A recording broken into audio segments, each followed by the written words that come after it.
Welcome to the Dead Pixel Society podcast, the photo imaging industry's leading news source. Here's your host, Gary Pageau.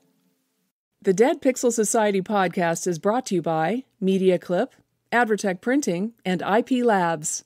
Hello again, and welcome to the Dead Pixel Society podcast. I'm your host, Gary Pageau, and today we're joined by Kerry-Ann Powell of Trafalgar Strategies, based in Stamford, Connecticut, but she's coming to us from New York today. Hi, Kerry-Ann, how are you? Gary, how are you? So good to be here. I feel like we've bonded. We had so much pre-talk before this. Yes. We could just go for another hour, but we won't do that. Exactly. Didn't listen to the preamble to this podcast. Tell me a little bit about Trafalgar Strategies. Well, you know how running a business can sometimes feel like you're managing a chaotic tornado? Yes, absolutely. Well, what we do at Trafalgar Strategies, we help business owners run their businesses smoothly so they can thrive in business and in life. And so what's your background? How did you get into that? Because you didn't start out saying, I'm going, when most people who are in, a consulting business or an advisory business don't start out that way. They usually have an experience where they realize I could be a help in that. Yeah. Well, I have a 20 years of experience doing strategy in various different aspects. I started out cutting my teeth in fundraising strategy, and then became an attorney and a lobbyist in Washington, D.C., and was quite strategic in that aspect. Mm-hmm. And, then I moved into going back to fundraising, and I built the Martin Luther King Memorial in Washington, D.C. on the National Mall. And once I was finished with that, it was kind of like, folks were saying, hey, Kerry-Ann, come over here, help us do this, help our board of directors do this, help our CEO do that. And then I realized, wait a minute, there's something here. And so I started my business soon thereafter. And now we do business strategy for companies. We have clients all over the world, 4 different continents, various different industries, and we love it. So you focus on small and medium-sized businesses. You could have gone the big, global multi-corporation route. What was it about that attracted you to the small and medium-sized businesses? Well, I think, first, I think people always think of small and medium-sized, and they only think of, sort of small solopreneurs or mom and pop shops. The way that we categorize small and medium-sized businesses, right, particularly within it's a wide range, to be frank. But most of my clients have anywhere from 50 employees down, right? So the reason why I focused on that, one, because frankly, I think small and medium-sized businesses are the growth entities of an economy. You think about, increasing your GDP. How do you do that? By bringing in more goods and services being sold and purchases. How does that work? Well, small and medium-sized companies have the capacity to grow and have more increase and more impact on the GDP. The other thing that really gets me excited is because you think about 2/3 of employees in the US, and the number increases in other parts of the world, are employed and work for a small and medium-sized company. So you think about, if you can go into and help an owner, a founder, a leader in a small and medium-sized company really begin to be strategic and really execute their strategic priorities, it's impacting a lot more people because, just numbers wise. Not to mention the fact that I have a soft spot for small and medium-sized companies. I'm a real big champion. I think they're cool, and I just love working with them.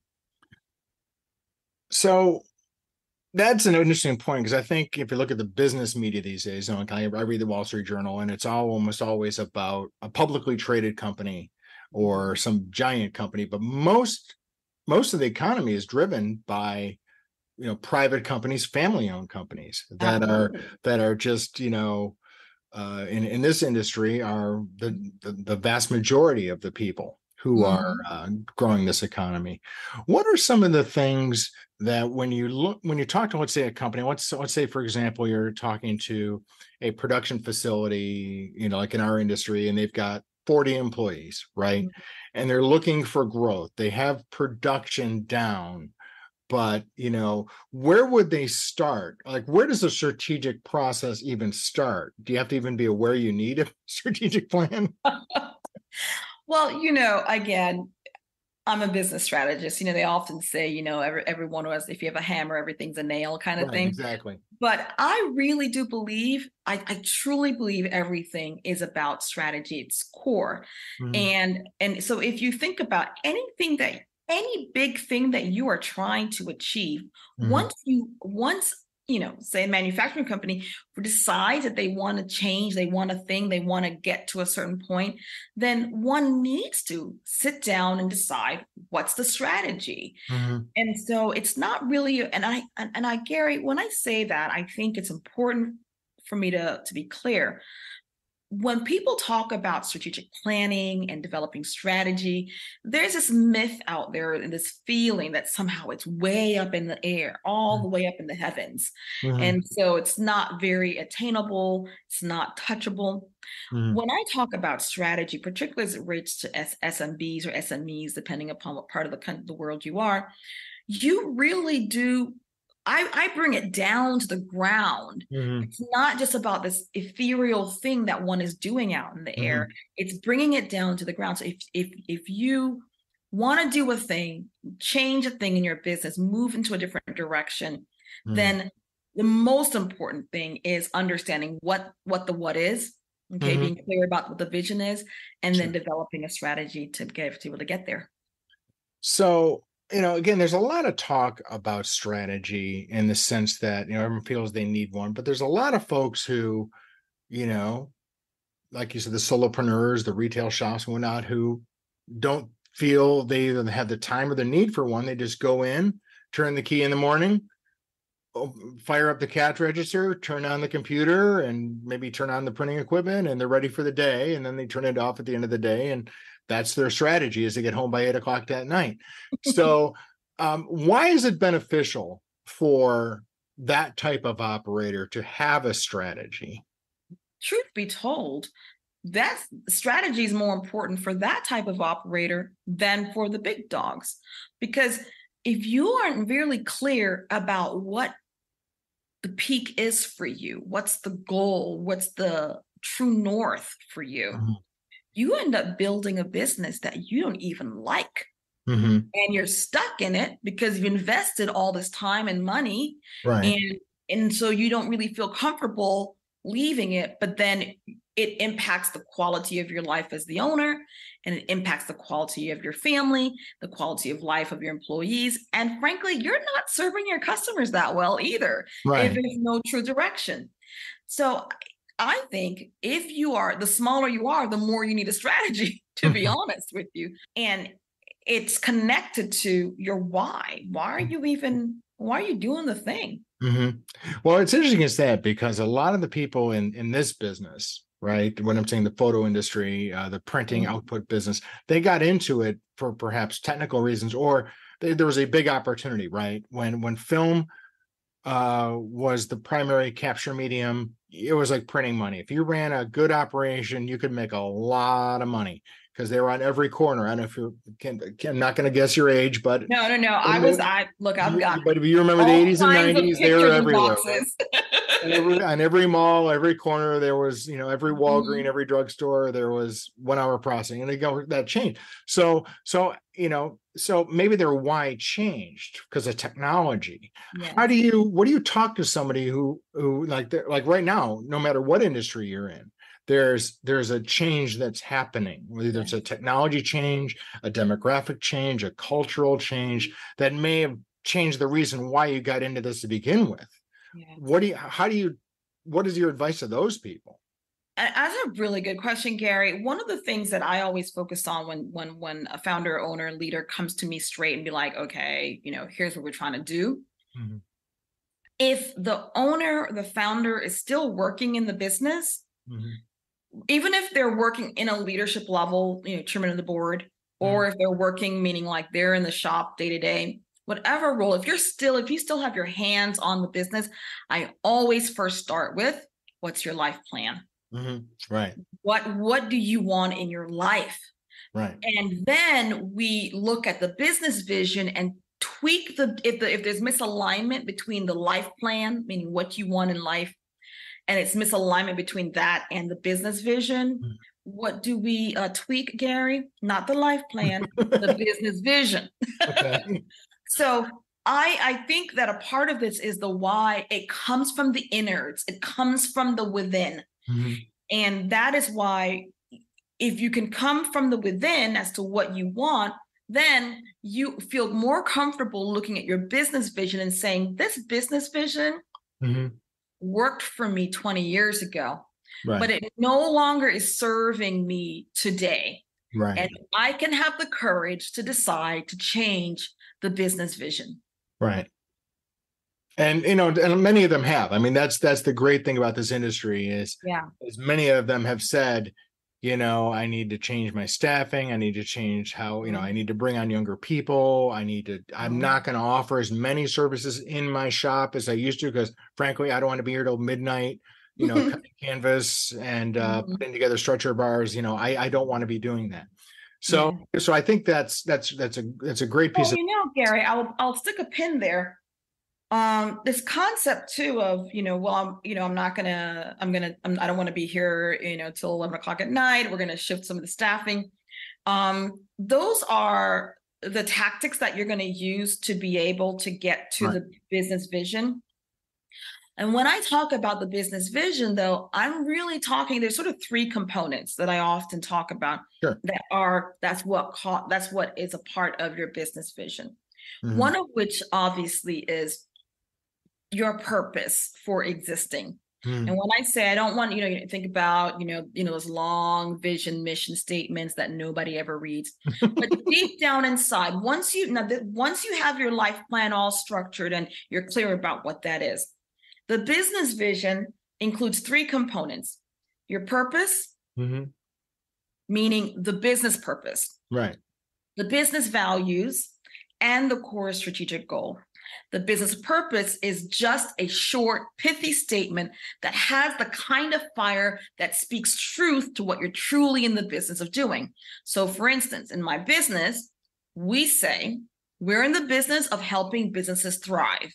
Mm-hmm. That is our purpose. Now, of course, I could go through this long thing about we help strategically, blah, blah, blah, blah, blah, blah, blah, which, helps. It's important. We have in the background and we go revisit that. Mm-hmm. But on a day-to-day basis. Puts the guardrails on the road. Right. What are we doing? That pithy short statement. So that's one component of your business vision. The second is your values. Mm-hmm. And sometimes people just feel like they should just throw out values because that's what, the values that make sense. Mm-hmm. But you want to do the values that are core to you and your team. Mm-hmm. And so, for instance, I was just speaking at a conference for the home service industry. And so these are your folks who do pools and interior design, landscaping, those kinds of folks. And I was leading a workshop because I did a big talk on the stage, and then I did a workshop. And one of the folks, I was sort of saying, okay, tell me what your values are. And one of them was a gardening company. Mm-hmm. And they were like, one of our values is we're on time, every time, never late. Mm-hmm. I thought to myself, goodness gracious, I love that value, because haven't you ever sat at home waiting for the guy to come and do the thing? And so they're like, we don't care how much we scale the business, but we're on time all the time, never late. Mm-hmm. And that's a great way to phrase that. You can tell he said that, he drilled that into his, And that's a value that he and his team have got, because as you scale as a company, your values, you will want to violate your values until you decide we're never going to violate these values, or this is how we do it. Right. And then the third thing is your core strategic goal. And the core strategic goal is your forever goal. It gets you 15 years into the future. Mm-hmm. What does 15 years into the future look like for you? Mm-hmm. And so that's that goal there doesn't change until 15 years. Right. Now you have a vision, purpose, values, core strategic goal. So then you can then break down into what your 1-year goal would look like. And then your tactics then say, in order for me to get to that 15-year goal, I'm going to have to change the way we're doing business. I'm going to have to get a younger staff. I'm going to be able to, do more optimization. I'm going to do this. I'm going to do that. Right. But then that's where those tactical behaviors come into play, because you're looking true north. That's your business vision. Okay. That's very interesting. So you mentioned before about strategy, right? Coming up with a strategy, but there's one thing to have a strategy. It's another thing to actually implement the strategy. Okay, Gary. Go ahead and repeat that one for the people in the back. Because I've been in organizations where we have the weekend retreat, and you come up with a nice binder at the end, and then you don't do any of the things in the binder. They put it on the shelf, right? Right, exactly. So talk to me a little bit about that very common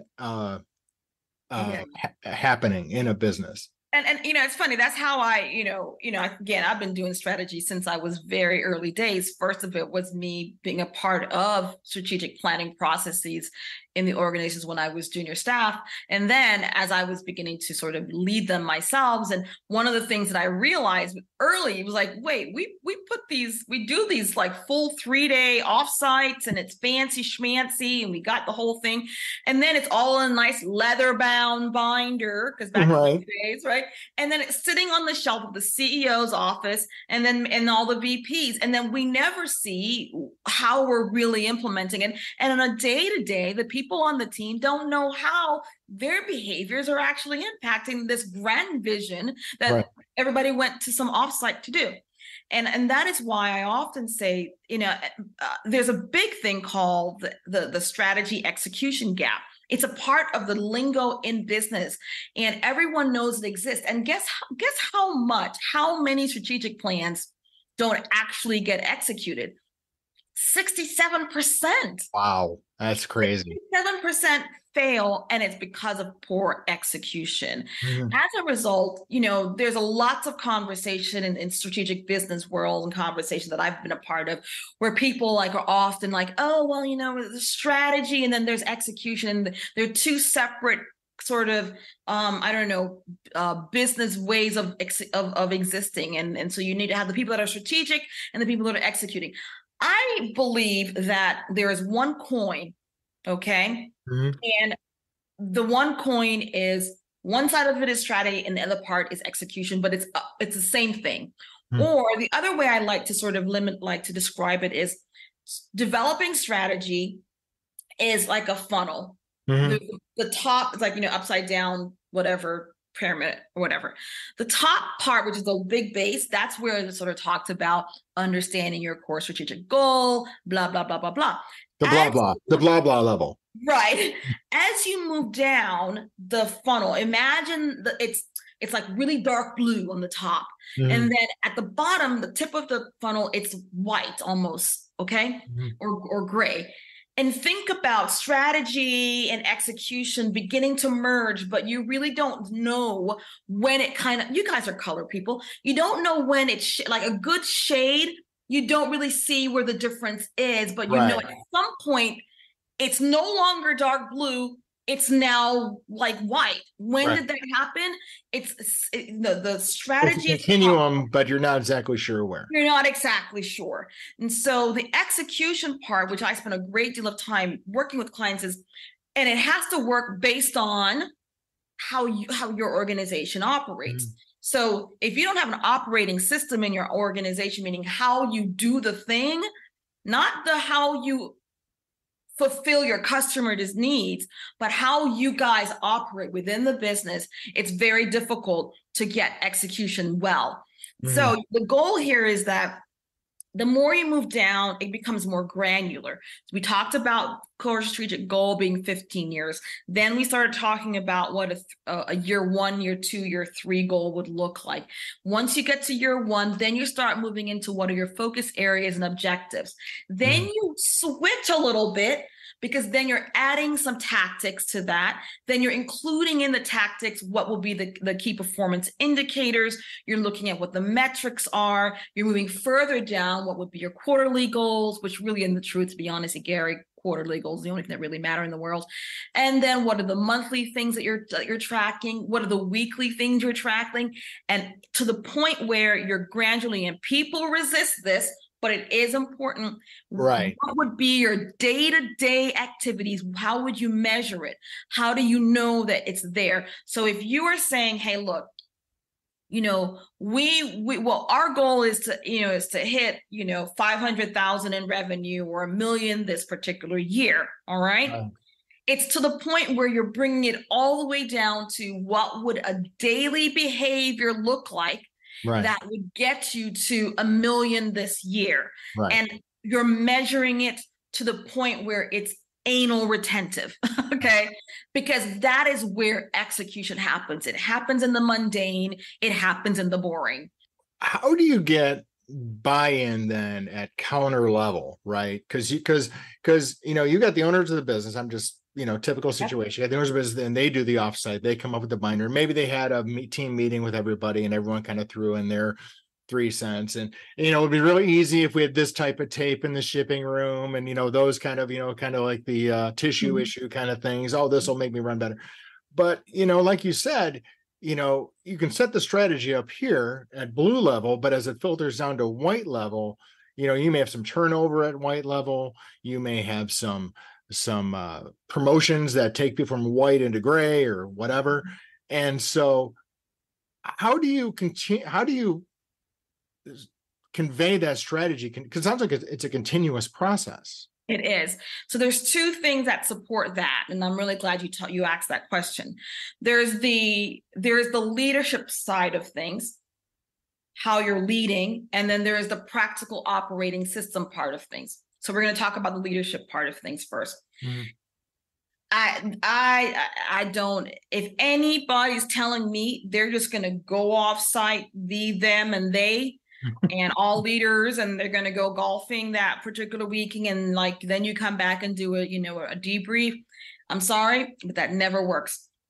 Mm-hmm. You must include every single person in the business in this process, period and done, down to the person who cleans the floor of the stockroom.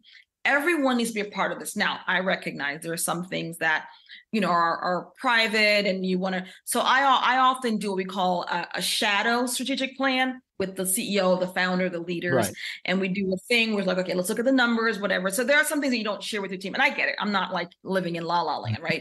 But you kind of come up with a framework of what this looks like, what you're trying to get to, and then we bring the team all to the offsite, and we do it based on some already existing parameters. But if you are, I heard, I don't know if you're a big fan of. I was a big fan of Stephen Covey before he died. And I heard him do an interview with Tony Robbins once, and he said something like, he goes, "You want to start first with the plan." And I don't know if you've ever listened to him interview. That's really great, soothing. I have the audio book on 7. Yeah, right. So he's like, you want to first start with the plan, and if you start a great Stephen Covey here too. Oh no, I know, this is great. I love his voice. He's like, and then you just throw it away, throw it to the trash, and then you start again. From the innards, he called it the belly of the beast. That was his definition of getting the plan starting from bottom to top. And of course, I have a hybrid. I'm a bit of a pragmatist. I used to be quite a bit an idealist, and then I went to cynicism, and now I'm in the middle. So I recognize I love Stephen because he was an idealist in many ways. However, the goal here is, yes, you do need to have some framework from the top, particularly if your team is a bit flat, if you don't have a very high hierarchy. However, what you do want to do then is keep that in mind, and then let it come from the beginning. Maybe not throw it away as Stephen Covey would recommend, but start from the beginning, because then the buy-in is there. The buy-in is there. Let me tell you, if people buy into the plan, if they felt like they created it, you don't have to perpetually remind them of the thing because they're the one who created the plan. Yeah. Now, they definitely have input into the what's in it for me sort of thing. Because they're all motivated by something. And by the way, I'm just going to put a little pin stick there. Looky here. There is some myth out there in the world that people know this generation doesn't want to work and they're lazy and they don't. That is hogwash, and it's a lie from the pit of hell. Human nature does not change. Right.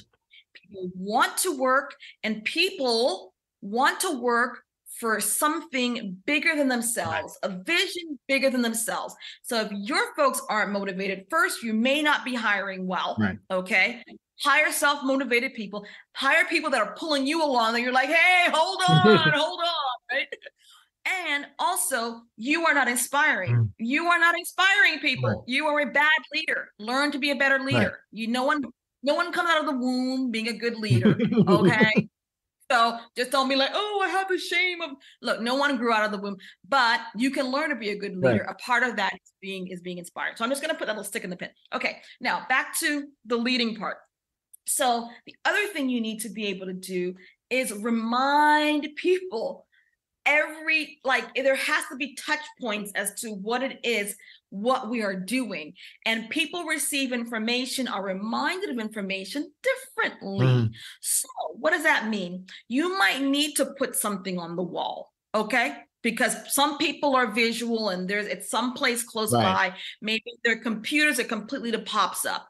You might need to have some cool little Trotsky things made up, where they're always reading it on their key ring.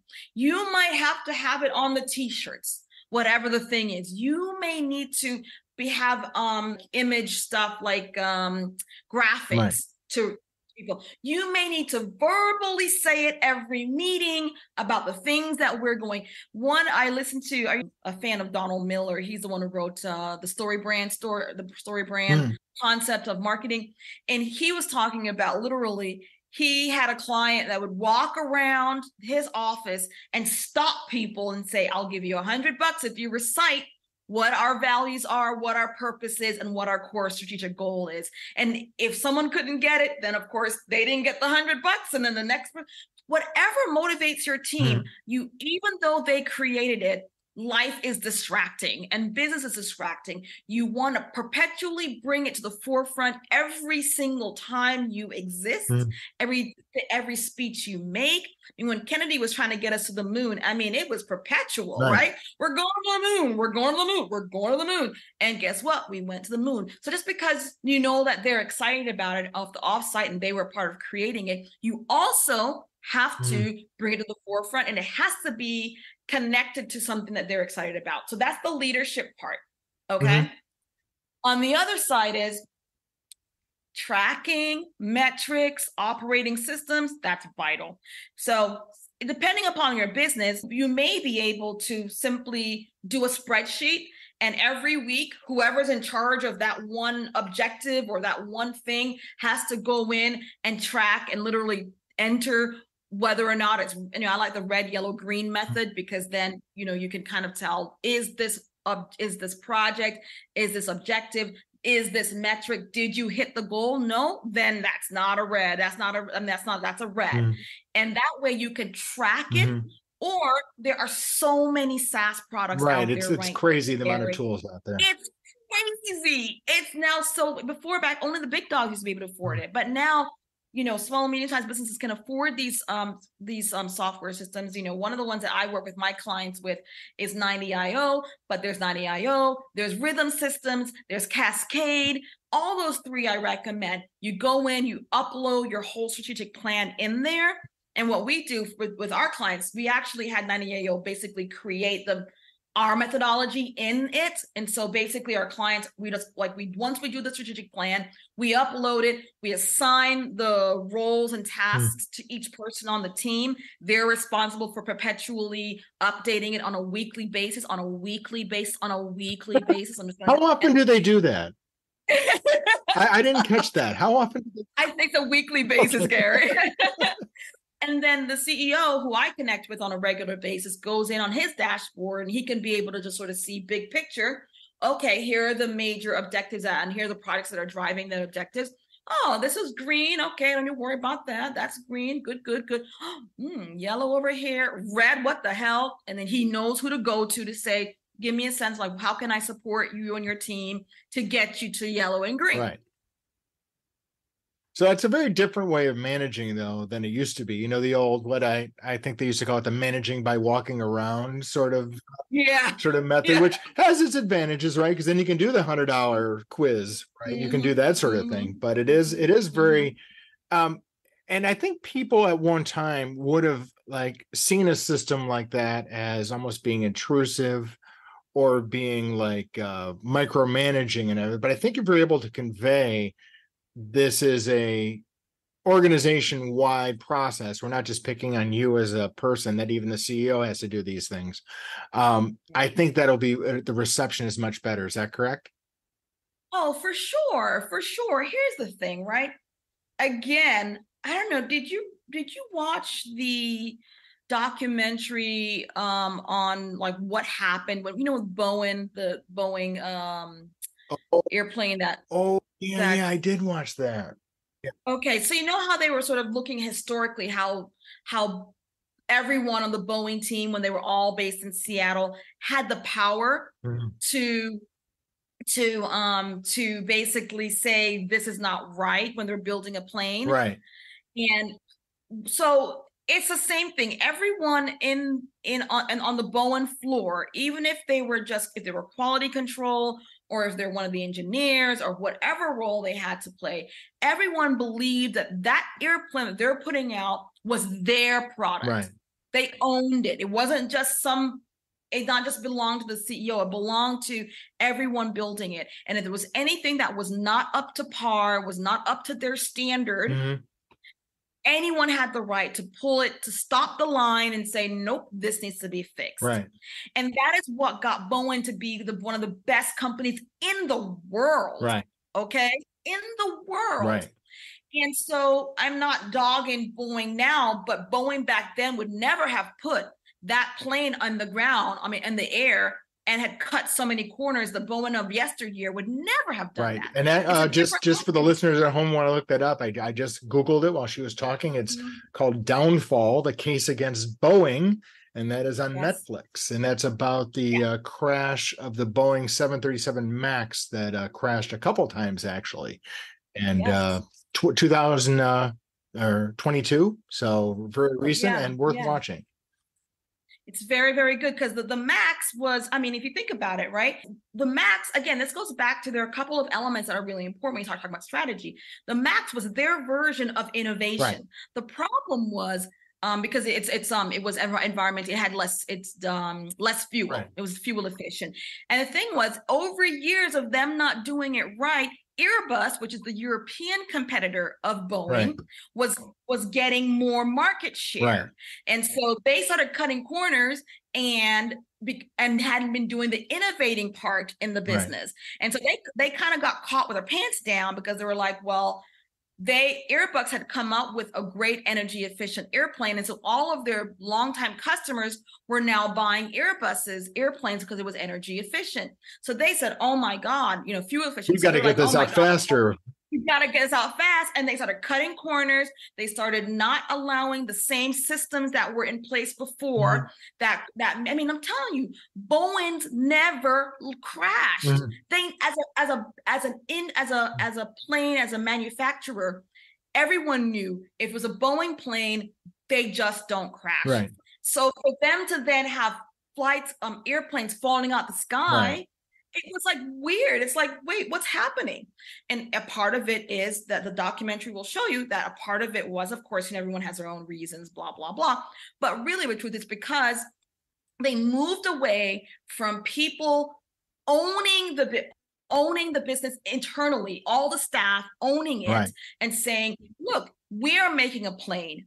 Now it became a different conversation. So back to you, your audience who has a print shop, whatever, and they have, say, 30, 40 people, you need to, if you have somehow lost that feeling where everyone believes that they have ownership in your business, even if they're the person cleaning the factory floor, if they don't feel like, what happens here, and if they don't feel that way, it's your fault. Don't be trying to talk about, this generation doesn't whatever. If that's hogwash, because human nature hasn't changed. Right. You hire well, you put the right people in the right seats, and you inspire them. You have them create a strategic plan that works for your business and let them ride. And they'll be happy to go into the software, the SaaS software for your operating system and say, green this week, Mm. green next week, green the following week, because they're owning it. Nobody wants to be the failure of the organization. Ain't nobody grows up saying, well, I'll just be mediocre today. Nobody wants that. Nobody does that.